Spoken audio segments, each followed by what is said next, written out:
la saveur divine. Cette bonne nouvelle du royaume sera prêchée dans le monde entier pour servir de témoignage à toutes les nations.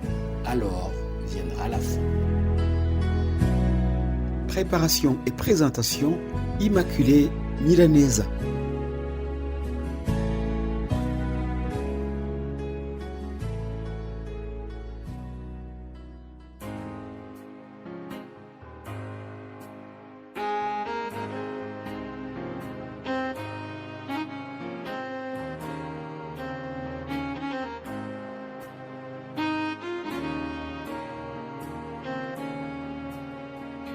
Shalom, shalom, bien-aimés de Dieu qui suivent l'émission Saveur Divine.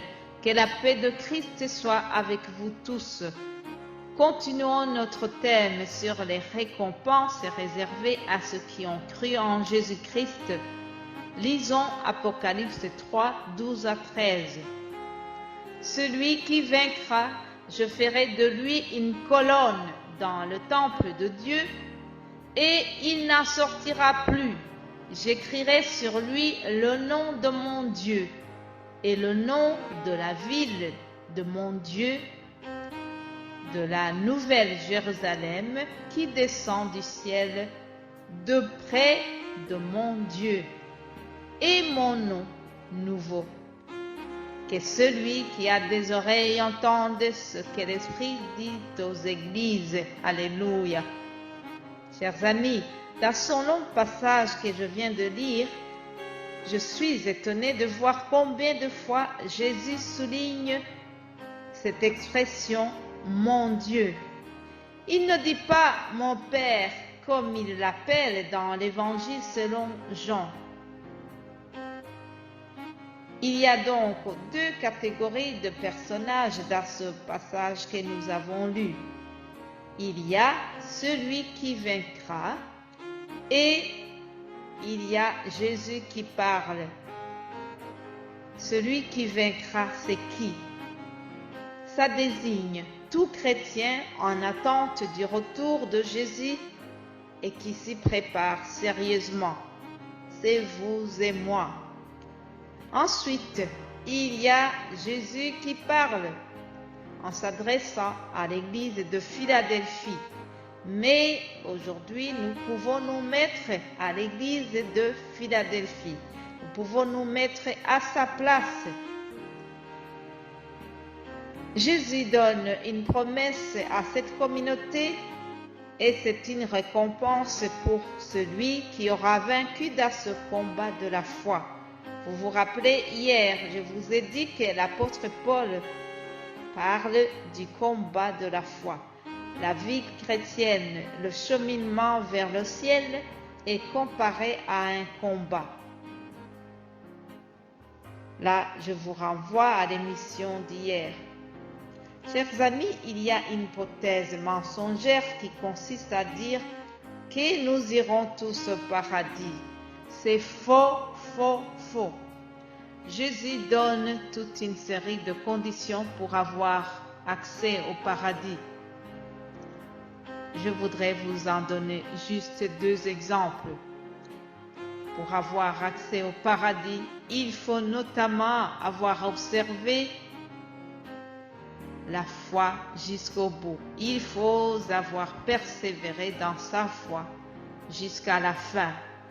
La fin de quelqu'un, c'est sa mort. Mais aussi, la fin, c'est le retour de Jésus. Vous et moi, nous ne savons pas quand il reviendra, mais nous avons les signes qui précèdent son retour.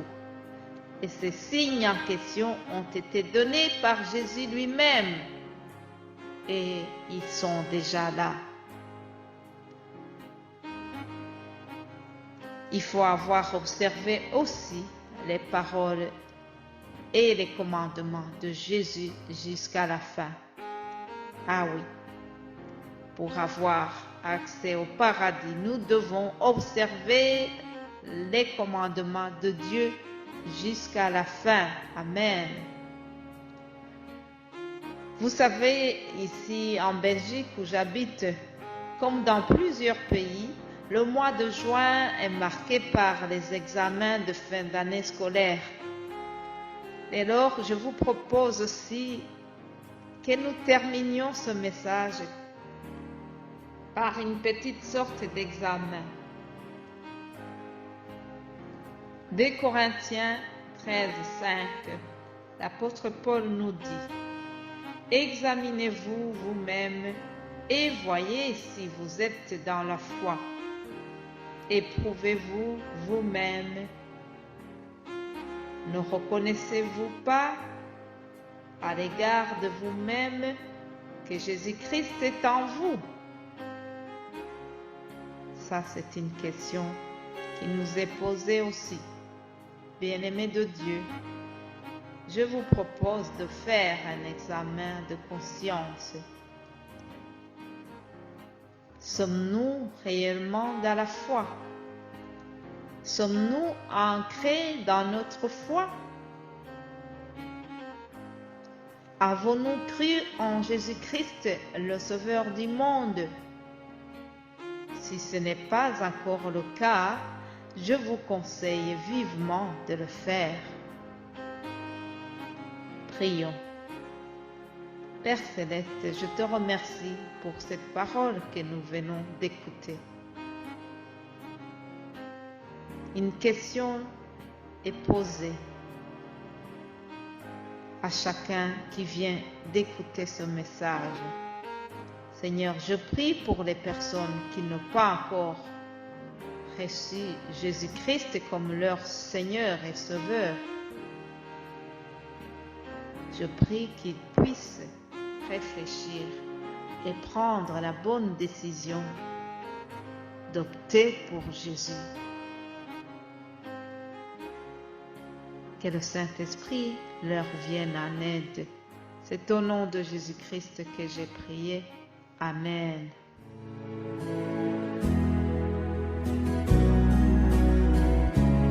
La saveur divine. Cette bonne nouvelle du royaume sera prêchée dans le monde entier pour servir de témoignage à toutes les nations. Alors viendra la fin. Préparation et présentation, Immaculée Milanesa.